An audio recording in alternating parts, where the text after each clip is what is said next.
What a well-rounded background and a lot of different roles. And here's what I'd love to do. I'd love to start at the top of this kind of accountability.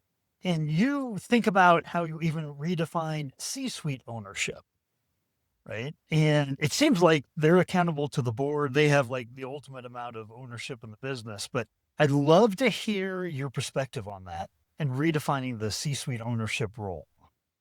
Yeah, I think it's funny, right? Like the way I sort of think about these things is my job and my title was Chief Growth Officer. I have one singular focus, and that's growing our clients' business. And if I can grow our clients' businesses, every single client we work with, the business on the bond side will take care of itself, right? If we accomplish our objective, which is to do that for our clients. Now, to do that, the accountability starts with me and then sort of leads into our teams. But I really try to be in the work as much as I can. And I think the balance that every executive, especially in the modern era, has to balance is you can get so wrapped up in the minutia that it takes all of your time and you can't ever do the strategic thinking and you don't force yourself to think bigger and move the biggest rocks up the hill. But I would also argue that the executives who just spend their time moving rocks up the hill and don't actually understand their business, they don't actually understand what's happening on the ground. They're not actually listening to their teams or their people, or they're not challenging their priors and they're not, challenging their assumptions and the assumptions that their growth plan is built on every single day.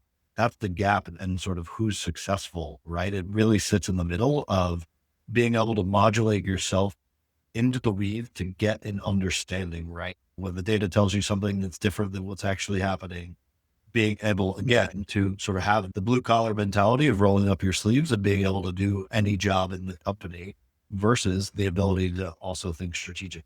I think that's why we're in the seat that we are in, is to make sure you can do the trade-offs and find the right balance there. But personally, as I've sort of grown up in my career, I will not get far away from being able to do every job because I think it's really important that you understand what's actually happening. And again, some of that's listening to people, some of that's reading, some of that's consuming, some of that's talking to external partners, right? Third parties, but it's the amalgamation of all that information that you get and helps you make some of those more strategic decisions.